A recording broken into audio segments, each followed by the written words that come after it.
О проходящем в Уфе в эти дни первенстве России по борьбе среди спортсменов до 16 лет памяти Владимира Бормана, заслуженного тренера Советского Союза, прямо сейчас поговорим в программе «Интервью». Здравствуйте. И я представляю одного из почетных гостей. Это олимпийский чемпион Назир Манкиев. Назир, здравствуйте. Здравствуйте. Вы уже не в первый раз в Уфе, в республике Башкортостан. Какие впечатления оставляет столица республики? Столица очень замечательное у меня впечатление, если честно. Часто приглашают, и здесь пытаются развивать борьбу. И глава Ради Фаридович тоже очень много времени уделяет для этого. И с его приходом я вижу, что здесь какой-то хороший толчок появился. И сильный подъем борьбы. И вот сейчас первенство России проходит у вас. И был Кубок России по взрослому, да, и еще по молодежке мир будет, и это очень хороший толчок будет для башкирских борцов, я думаю. И у вас, я надеюсь, появятся и олимпийские чемпионы, чемпионы мира, начиная с России, с мира. Наверняка, может быть, приходилось соревноваться в Уфе? Может быть, на первенстве? Да, я боролся в Башкирии, Октябрьском. Там было по молодежке Россия была, отбор на Европе, на мир. И, к сожалению, неудачно, но мне город понравился, люди понравились. С Дамиром Ахмедзяновым я боролся, местный борец ваш. И все было замечательно. Но больше после этого я больше не боролся в Башкортостане, да. Но уже как гость приезжаю, показываю мастер-класс. Да, один из мастер-классов как раз прошел в Октябрьском, если я не ошибаюсь, в феврале этого года. Да. И вы как раз вместе с Дамиром Ахмедзяновым выступали перед ребятами, объясняли что-то, если я не ошибаюсь, да? С Дамиром Ахмедзяновым. С Дамиром Ахмедзяновым, да, мы показывали мастер-класс, и Василий Теплоухов был. Но именно мы с Дамиром ездили в школу, там детишки очень интересные были, мы им вот показывали какие акробатики, и чтобы им понравился наш вид спорта, рассказывали, и все было замечательно. Вот как вы думаете, такие мастер-классы приносят свои результаты? Ну, конечно, приносят. Я думаю, это здоровый образ жизни. Ты им объясняешь, и ты им даешь какой-то мотивации детишкам, и объясняешь, что любой может, если хорошо тренироваться, достичь таких результатов. Главное верить в себя, идти до конца и быть хорошим человеком. На как раз в февральском мастер-классе вы показали один из своих коронных приемов. Давайте расскажем нашим телезрителям, что это за коронный прием. Ну, хотя бы немного покажем, да, когда давление, ну, вот буквально покажите на себе, что это за коронный прием, расскажите о нем. Это, ну, стойки у меня вот сброс был, я вот давление делаю, иду на него, и, короче, когда он начинает на меня идти, и я, короче, сбрасываю его. А партер это обратный. Обратный у нас Сан Саныч Карелин любил это делать, Асламбек, что Алексей Мишин его делал, да, вот партер у меня вот коронная была обратная. И вот этот бросок меня всегда спасал. Тяжелые необходимые ситуации, у меня она получалась. Если говорить о первенстве России, которое проходит сейчас в столице республики, спортсмены до 16 лет, какая перед ними сейчас стоит задача? Как вы думаете, какую борьбу вы ожидаете увидеть в исполнении этих ребят? Вот, если честно, это самый такой интересный возраст, и у них они борются зрелищно. И у них техника, вот, и они не боятся ничего. Они идут в захват, лезут, бросают друг друга, и у них счет бывает там 15-15, 16, там, и большой счет, разница бывает у них. Они броски делают, очень красиво наблюдать за ним, да. И когда уже становишься более взрослый, да, и заходишь по молодежке, по мужикам, там уже на результат больше борются, и, конечно, там уже не лезут в захват, защищаются, и, ну, чуть-чуть по-другому. Поэтому это самый такой зрелищный возраст, и интересно наблюдать за ними.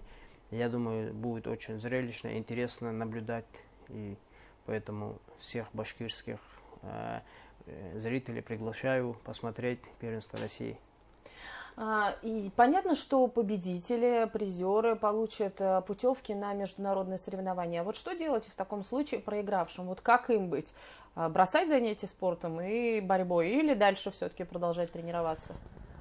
Ни в коем случае бросать нельзя, потому что ты же не знаешь, стал бы ты олимпийским чемпионом или нет, или чемпионом мира, или Европы. Я видел много ребят, которые не бросали, шли до конца, терпели, и Аллах их за это вознаграждал. И они там 30 лет, 28, 25 становились чемпионами мира, олимпийскими чемпионами.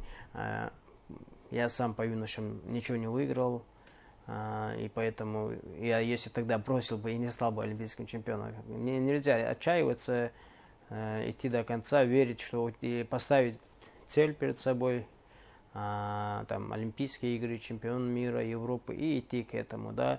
А это юноши проиграл, ничего страшного, надо ошибки исправлять, дальше работать, и придет время, и ты начнешь выигрывать, ждать своего часа.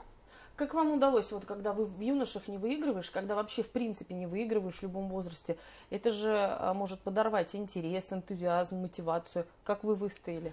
Я вот так скажу, по юношам я не выигрывал, потому что опыта не было в Ингушетии, когда я боролся за Ингушетию, там таких опытных борцов, вот, чтобы мне подсказать, вот, олимпийского чемпиона мира, никого не было. И некого было спросить, как вот так защищаться партере или стойки. Поэтому никто не подсказывал. Я выезжал, вроде я мог любого выиграть, ошибки допускал, очень много ошибок допускал. Но я очень много отработки делал, броски делал. И если я знал, что если попаду к хорошему тренеру и эти ошибки исправить, можно хорошо бороться, выступать и выигрывать. И так получилось, потом попал в Красноярск, и вот там уже начали оттачивать вот эти ошибки, убирать. В сборную попал и вот начал выигрывать.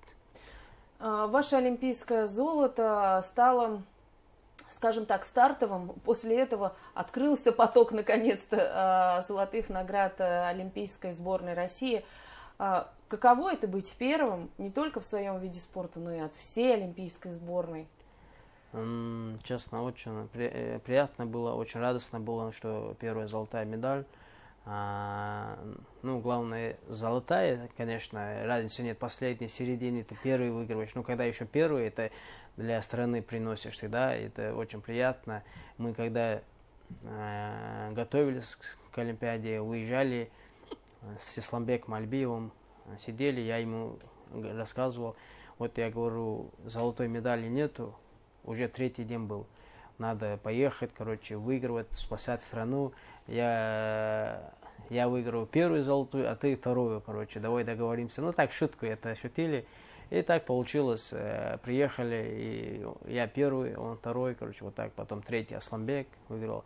К сожалению, и Леха, и Вова Самургашу, они очень хорошо боролись, но где-то их там судьи, они не дали больше выиграть нам. Где-то перехватили, где-то вот такие моменты были, но они тоже очень готовы были, могли выиграть. Часто такая несправедливость встречалась в вашей карьере? С вами случалось? Да, конечно, встречается такое. Кого-то она, наоборот, кто-то после этого ломается и завершает карьеру, тяжело бывает. А мне, наоборот, это закаляло, что вот так засуживает. И я старался после этого не допускать, чтобы меня засудили. И приходилось бороться и с судьями, и с борцом, чтобы тебя не засудили, и взять у него баллы, конечно, тяжело, но закаляло, и ты готов бываешь ко всему после этого. Вы вообще закаленный человек, потому что сейчас месяц Рамадан, и вы держите пост, и когда мы с вами еще до эфира говорили, вы рассказывали о том, что даже во время спортивной карьеры вы старались держать Рамадан, держать пост. Как это удавалось? Это же сложно. Да, это сложно, конечно, тем более сборы 3 дня. Тренера шли навстречу где-то, и вечером разрешали именно когда пост отпускать, чтобы повара готовили нам именно в это время. Гогой Мурманович шел навстречу, помогал, поддерживал насчет этого. И И вот тренировки где-то чуть-чуть щадящие он давал, понимая, что тяжело будет выдержать все эти тренировки. И поэтому я старался жаркую погоду, да, вот именно летом это было тепло не одеваться, футболка, майка там, и под солнце сильно не ходить, короче, там, где кондиционер, где-то там прохладно, чтобы было, а то потеешь, вес уходит быстро, и вот такие моменты, свои какие-то хитрости были. А тренеры не запрещали? У них же, наверное, была такая прерогатива сказать, ну нет, нельзя поститься. Ну, они, конечно, некоторые не хотели, чтобы я держал. Но если человек верующий, и как может человек заставить кого-то не верить, да, там, не соблюдать свою веру. Поэтому, да, они шли навстречу, понимая это. Стойкость характера воспитывалась? Наверное, это с детства, да, воспитывалось в семье, в республике. И, конечно, там соблюдается эта религия, стоит на первом месте.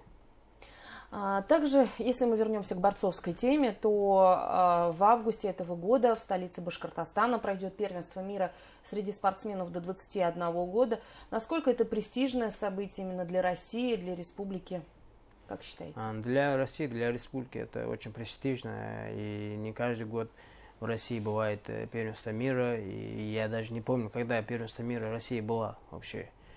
На моем памяти ее не было даже. По взрослым, может, было, а по молодежке не было первенства мира. И для этого возраста, я думаю, это большой праздник будет. Все родственники могут приехать, поддержать тебя живую, посмотреть, как ты борешься на первенстве мира. Это будет очень большой плюс. И для башкирских ребятишек, я думаю, это будет очень большой толчок, конечно, увидеть у себя иностранных борцов там на первенстве мира. И именитых борцов много кто приедет, и новые звездочки появятся, я думаю, которые через 4 года могут спокойно претендовать на Олимпийские игры. 3 года, через 3 года уже получается. И поэтому, может, я надеюсь, может, из башкирских кто-то попадет и порадует Башкортостан золотой медалью. Вы говорили о том, что у спортсменов до 16 лет зрелищная борьба, да? Может быть, не такая грамотная технически, но очень зрелищная. А вот у борцов до 21 года какая борьба? Ну, у них между взрослыми и по юношам, да, получается, они вроде уже не такие опытные, как взрослые, да, но и не такая уж и зрелищная, как по юношам, да, потому что там уже более физически они здоровы становятся, и уже более оттачивать начинают их тренера вот эту технику, и они ошибку не допускают так много, и особо не лезут глупо там захваты. Но все равно интересная у них борьба. Кто в стойке хорошо борется, бросковый, он и по-взрослому может хорошо бороться, ходить в захват, лезть, бросать, короче. Бывают любимчики, вот именно вот у меня, я сам тоже иногда, бывает, любимчик борется, ну, кто именно лезет в борьбу. Бывает, кто-то стоит, ничего особо не делает, чисто тактически, а кто-то бывает очень зрелищно борется. Даже он бывает иногда проигрывает красивее, чем кто-то выигрывает. Спасибо большое, Назир, что пришли сегодня к нам в студию, рассказали об этих секретах, и очень много интересного мы сегодня узнали. Спасибо вам тоже за приглашение. Спасибо. А я напомню, мы сегодня говорили о проходящем в столице республики первенстве России по греко-римской борьбе среди спортсменов до 16 лет памяти Владимира Бормана. Спасибо, что были с нами. Любите спорт и будьте здоровы.